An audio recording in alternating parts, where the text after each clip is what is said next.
This is with regards to the reactions and all the uproar over several examinations being postponed. Opposition is now attacking the centre after yet another exam has been postponed by the National Testing Agency. Opposition, in fact, has went on to say that education system has been ruined under the Modi government, and there is no day when we do not hear any news of postponement. We've got a reaction also coming in from Congress's Pawan Khera. Let's take a look at that as well. NEET का PG exam आज रात को postpone कर दिया गया। बच्चे travel करके पहुंच चुके होंगे अपने अपने सेंटर्स पे, और एक रात पहले ये घोषणा कर देना कि अब एग्जाम नहीं होगा, ये सरकार एग्जाम नहीं करा पा रही है। नौजवानों के बीच ये सरकार अपना विश्वास पूरी तरह से खो चुकी है। जो शिक्षा मंत्री आज से 4 दिन पहले एनटीए को क्लीन चिट दे रहे थे, अब एनटीए के डायरेक्टर जनरल जो एग्जाम्स के हैं उनको हटा रहे हैं। ये क्या लीपापोती चल रही है? किसको बचाया जा रहा है? क्या एक अफसर जिम्मेदार है सारे एग्जाम्स में जो घपले हो रहे हैं उसमें? Shireen continues to stay with us on the broadcast. Shireen, it's not just the question that is coming in straight from the opposition. A lot of people throughout the country are asking such questions of several exams of high prominence being cancelled and being postponed. How exactly the government is going to tackle out all of these questions and this particular situation? Well, the government, in fact, has been saying, yes, they have accepted that, yes, the paper leak has happened. Now, it's a domino effect. When one paper leak happens, then there is, in fact, a danger or a scare that the other examination paper could also have been leaked. And that is why these are the precautionary measures that have been taken by the agencies, by the government, to ensure that no other examination is compromised. And that is why one after the other examinations are getting affected here. Now, when we talk about the NEET PG entrance exam, this is not something that is conducted by the National Testing Agency. This is conducted by the National Board of Examination in support of Health Ministry. And they, given the fact that has been seeing the recent incidents of allegation regarding the integrity of competitive exams being affected, the Ministry of Health has decided to undertake a thorough assessment of the robustness of the process of the entrance exam, and then only go ahead and conduct the examination, so that tomorrow it doesn't, a situation doesn't arise where they feel that this examination is also compromised. So they are just taking this as a precautionary measure, is what the statement has been saying. Right, Shireen. Thank you so much for breaking all of that for our viewers and putting all of that into perspective for them as well. We'll keep coming back to you for more developments through the day. Right now, we've got a couple of reactions coming in the same story. Let's take a look at all of those. क्या हो रहा है? NTA कह दीजिए ना कि हम यह संसाधन या संस्था नहीं चला पा रहे हैं, बात खत्म हो गई। नौजवान समझ लेंगे, विद्यार्थी समझ लेंगे कि उनके ऊपर जो सरकार बैठी है उनके सुरक्षा के लिए, उनके जीवन के भविष्य के लिए बड़ी बड़ी बातें तो करती है, लेकिन कर तो कुछ पाती नहीं। तो इस्तीफा दीजिए, नए व्यक्ति को मौका दीजिए। भारत में एक से एक होनहार एमपी चुनकर आए हैं, किसी और एमपी को मौका दीजिए। नीट एग्जाम के बारे में हमारा माननीय मंत्री महोदय धर्मेंद्र प्रधान जी ने ये बात बोला था, नीट में अगर कोई ऑफिसर इन्वॉल्व हो गई, नहीं कोई स्टूडेंट इन्वॉल्व हो गए, नहीं कोई पॉलिटिकल पार्टी इन्वॉल्व हो गई, उसके ऊपर एक इंक्वायरी हो रहा, वो इंक्वायरी अच्छी तरीके से आगे बढ़ेगा, और इंक्वायरी में जो भी लोग दोष बन के मिलेगा गवर्नमेंट को, वो सबको सजा मिलने के लिए हम लोग जरूर कोशिश करेगा।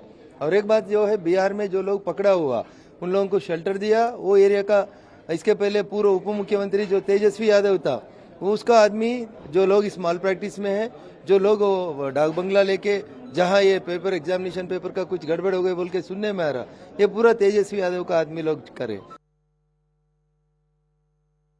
NET CSIR examinations have been cancelled, and there are allegations that NEET paper leak is there.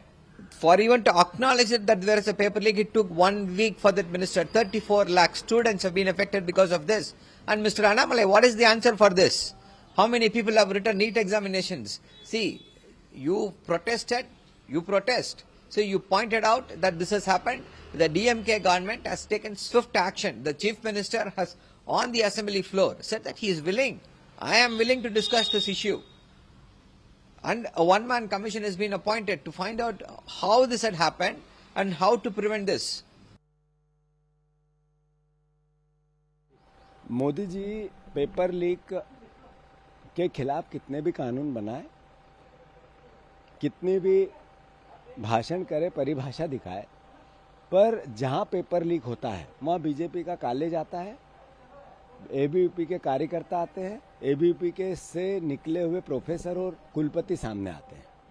जहां घटनाएं घटती है सारी संस्थाओं में, वो चाहे यूपीएससी की बात हो, चाहे पीएससी की बात हो, चाहे अभी ये नेट और नीट की बात हो, सब जगह आरएसएस और बीजेपी से प्रभावित उनके कार्यकर्ता के रूप में लोग बैठे हैं और फिर वहीं से पेपर लीक होता है। गिरफ्तार कर लो ना भाई, नौटंकी क्यों कर रहे हो? धर्मेंद्र प्रधान दोषी हैं, धर्मेंद्र प्रधान दोषी हैं, प्रधानमंत्री दोषी हैं, उनकी चुप्पी आपराधिक है। नेट का एग्जाम कैंसिल करना पड़ा। नीट में आप एक आधारहीन मसालेदार स्टोरी बना रहे हैं गेस्ट हाउस बुकिंग की, मतलब, और उसके बाद कह रहे हैं सरनेम यादवेंदु, तो नीरव मोदी और माननीय प्रधानमंत्री नरेंद्र मोदी जी रिलेटेड है। अब करो रिफ्यूट। मतलब एक तौर तरीका होना चाहिए, कार्यशैली में गंभीरता होनी चाहिए। लाखों बच्चे सड़क पे हैं और आप गेस्ट हाउस की हॉन्टेड स्टोरी बना रहे हो। एक पूरी तरीके से गुजरात के लोग इसमें पूरी तरीके से इंटरफेयर कर रहे हैं। पूरे के पूरे सारे सिस्टम में गुजरात के लोग बैठे हैं। आप देख सकते हैं कि सिपाही भर्ती में एक विनीत आर्या नाम का व्यक्ति, जिसको 3 सम्मन एसटीएफ ने किया और वो भाग गया, विदेश चला गया है। पता चला कि विदेश में बैठा हुआ है। अब उत्तर प्रदेश की पुलिस की भर्ती में गुजरात का क्या काम है, गुजरात के लोगों का क्या काम है? तो आप देख सकते हो कि जितनी भी भर्तियां ये हैं, नेट से लेकर जितने आप यूजीसी और सब में पूरी तरीके से अगर साफ पारदर्शी जांच होगी तो सब में गुजरात के लोग और उनका इन्वॉल्वमेंट आएगा। तो मैं इतना ही कहना चाहूँगा कि ये सीधे सीधे पूरा गुजराती लॉबी मिलकर इस देश के भविष्य को खराब कर रही है, बर्बाद कर रही है। It's a complete failure of the government of India, because with so much technology, I can't seem to understand why there are so many glitches every time there's a competitive exam. Children and parents work very, very hard to cross this big path and this milestone of their life. And if children are going to get cheated like this, it's very, very unfortunate. And the government has failed us. We need the results. We just don't need implementation. Because every time they promise something, something else comes up. So how do you be rest assured that this will be fair and a just exam? And what emotional cost of the children and the parents? The government is on back foot on many. It's unfortunate, I have to say this, completely incompetitive policies. So it's very, very sad.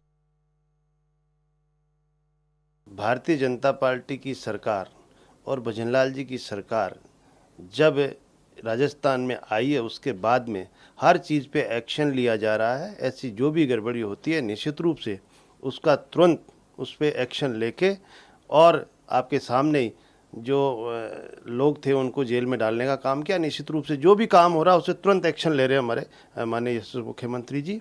ये Bharatiya Janata party की double engine की सरकार है, केंद्र और या प्रदेश की। निश्चित रूप से हमारा लॉ एंड ऑर्डर भी और सख्त है और बच्चों के भविष्य के साथ खिलवाड़ नहीं हो, इसके